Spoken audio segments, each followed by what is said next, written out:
Assalamualaikum warahmatullahi wabarakatuh. Halo anak-anak kelas 6, apa kabar? Semoga kalian dalam keadaan sehat ya. Sebelum mulai belajar, mari kita berdoa terlebih dahulu. Doa dimulai. Berdoa selesai. Kali ini, masih dengan Bu Vindi, kita akan belajar tema 8, Bumiku. Subtema 2, Bumiku dan Musimnya. Pembelajaran 1. Dalam pembelajaran kali ini, muatan pelajaran yang terdapat di dalamnya Bahasa Indonesia KD 3.8 dan IPA KD 3.8. Pagi itu, daerah tempat tinggal Dayu kembali diguyur hujan. Hujan turun tak henti-hentinya hampir 2 hari lamanya. Saat Dayu menonton televisi, dilihatnya berita mengenai beberapa daerah yang terkena bencana banjir. Banjir merupakan peristiwa alam yang sering terjadi ketika musim hujan tiba. Untuk mengetahui lebih jauh tentang banjir, mari kita baca teks berikut ini. Banjir bukan sekedar bencana alam. Memasuki musim hujan, terjadi peningkatan curah hujan di berbagai wilayah Indonesia. Tidak dapat dipungkiri, banjir pun melanda di berbagai tempat. Berbagai faktor penyebab banjir berulang dari tahun ke tahun. Rendahnya kesadaran masyarakat untuk menjaga lingkungan, penebangan liar, pembangunan permukiman tanpa mengindahkan topografi wilayah merupakan penyebab bencana tersebut. Pendangkalan dan penyempitan badan sungai membuat sungai meluap. Hal ini dapat disebabkan oleh faktor alam. Namun, ada pula ulah manusia yang mempercepat terjadinya hal ini. Menjamurnya rumah di bantaran sungai. Misalnya, permasalahan ini sering terjadi di kota yang berpenduduk padat. Di sisi lain, penertiban pemukiman liar di bantaran sungai juga menjadi kesulitan pemerintah daerah sepanjang waktu. Dari tahun ke tahun, warga yang tinggal di bantaran Sungai Ciliwung, Jakarta harus selalu siap siaga ketika curah hujan mulai meninggi. Luapan sungai dapat terjadi hingga ketinggian 1-2 meter di dalam rumah. Bukan hanya barang yang harus diselamatkan, nyawa pun menjadi taruhannya. Sudah diperingatkan bahwa permukiman di bantaran sungai sangat beresiko ketika curah hujan tinggi. Namun, tetap saja mereka kembali ketika banjir telah surut. Tumbuhnya permukiman liar di bantaran sungai mendorong penyempitan badan sungai. Aktivitas harian warga seperti mencuci dan membuang sampah di sungai juga makin mempercepat pendangkalan sungai. Di Manado, Sulawesi Utara, rawan banjir dan tanah longsor justru terjadi akibat pembangunan kota yang tidak mengindahkan topografi. Sebagian besar wilayah Manado terdiri atas perbukitan, sementara wilayah daratan dengan permukaan datar sangat terbatas luasnya. Sejalan dengan bertambahnya penduduk, banyak bukit dan lereng, kemudian diubah menjadi perumahan. Nah, anak-anak, membaca sekilas dilakukan di dalam hati atau tanpa suara untuk menemukan gagasan utama. Gagasan utama disebut juga ide utama atau inti dari sebuah paragraf. Gagasan utama dalam paragraf dapat ditemukan di awal, tengah, atau akhir paragraf. Dalam teks yang agak panjang, biasanya terdapat 150-200 kata. Teks disusun dari gagasan utama dan gagasan pendukung.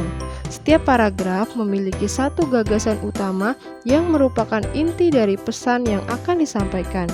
Beberapa gagasan utama paragraf dapat dijadikan dasar untuk menemukan pokok pikiran dari suatu teks. Oleh sebab itu, sebelum mencari pokok pikiran dari suatu teks, temukan dahulu gagasan utama setiap paragraf. Nah, mari kita temukan gagasan utama dari paragraf-paragraf bacaan tersebut. Paragraf pertama, gagasan utamanya adalah penyebab banjir. Informasi pentingnya, musim hujan, curah hujan meningkat, rendahnya kesadaran masyarakat, dan pendangkalan dan penyempitan badan sungai. Paragraf kedua, gagasan utamanya permukiman di bantaran Sungai Ciliwung. Informasi pentingnya penertiban permukiman liar di bantaran Sungai Ciliwung dan resiko permukiman di bantaran sungai. Paragraf ketiga, gagasan utamanya banjir dan longsor akibat pembangunan tidak mengindahkan topografi. Informasi pentingnya di Manado banjir dan longsor akibat pembangunan kota. Banyak bukit dan lereng diubah jadi perumahan. Itulah tadi gagasan utama dan informasi penting dari teks yang berjudul Banjir Bukan Sekedar Bencana Alam. Pernahkah kamu bertanya mengapa di negara kita hanya ada musim hujan dan kemarau? Mengapa tidak seperti negara-negara di belahan bumi utara atau selatan yang memiliki 4 musim? Untuk itu, mari kita pelajari teks berikut ini. Ada 2, ada 4. Mungkin kamu pernah bertanya-tanya di dalam hati, mengapa di Indonesia hanya ada musim hujan dan musim kemarau, tidak seperti negara-negara subtropis yang memiliki 4 musim. Keempat musim di negara-negara subtropis tersebut adalah musim dingin, musim semi, musim gugur, dan musim panas. Pada musim dingin, tanah diselimuti salju seputih kapas. Pada musim semi, bunga-bunga bermekaran dengan indahnya. Saat musim gugur, daun-daun berwarna coklat keemasan, kemudian berguguran dari batangnya. Ada pula musim panas, saat jangka waktu siang hari berlangsung sangat lama dari malam hari, bahkan dapat berlangsung hanya selama 4-5 jam. Perbedaan musim di negara tropis terjadi karena ketika mengorbitnya poros bumi dalam keadaan miring. Pada bulan Desember, saat poros di belahan bumi utara mengalami kemiringan terjauh dari matahari, sehingga sedikit mendapatkan sinar matahari. Akibatnya terjadilah apa yang kita kenal sebagai musim dingin.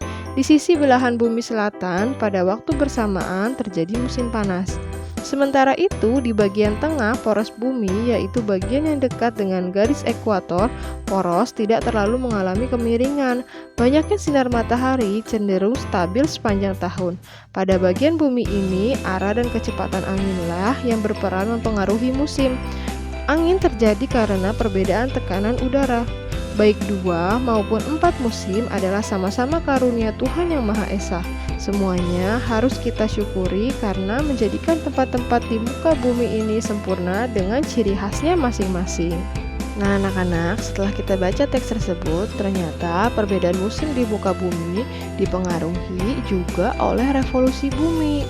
Dikatakan bahwa orbit bumi berbentuk elips sehingga menyebabkan jarak bumi dan matahari berbeda-beda di sepanjang tahun.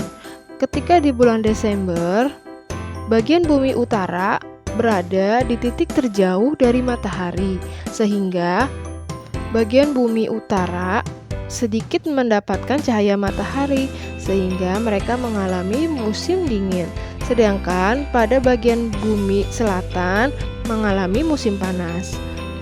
Begitu sebaliknya, ketika bagian bumi selatan berada di titik terjauh dari matahari, mengalami musim dingin, dan bagian utara mengalami musim panas. Itulah yang menyebabkan bagian bumi utara dan selatan mengalami musim dingin.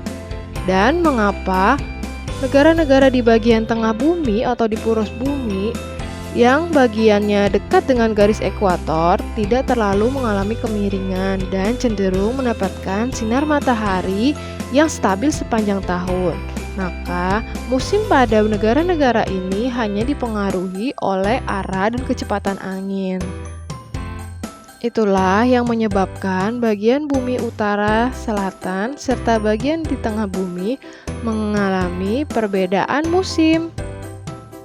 Nah anak-anak, sekarang kalian tahu ya penyebab terjadinya perbedaan musim di berbagai belahan bumi, yaitu salah satunya dikarenakan adanya revolusi bumi dan juga orbit bumi yang berbentuk elips serta kemiringan bumi kurang lebih 23 derajat. Baik anak-anak, demikianlah pembelajaran kita hari ini. Semoga dapat kalian pahami dengan baik dan semoga bermanfaat. Sampai jumpa di pembelajaran berikutnya. Ibu ucapkan terima kasih dan wassalamualaikum warahmatullahi wabarakatuh.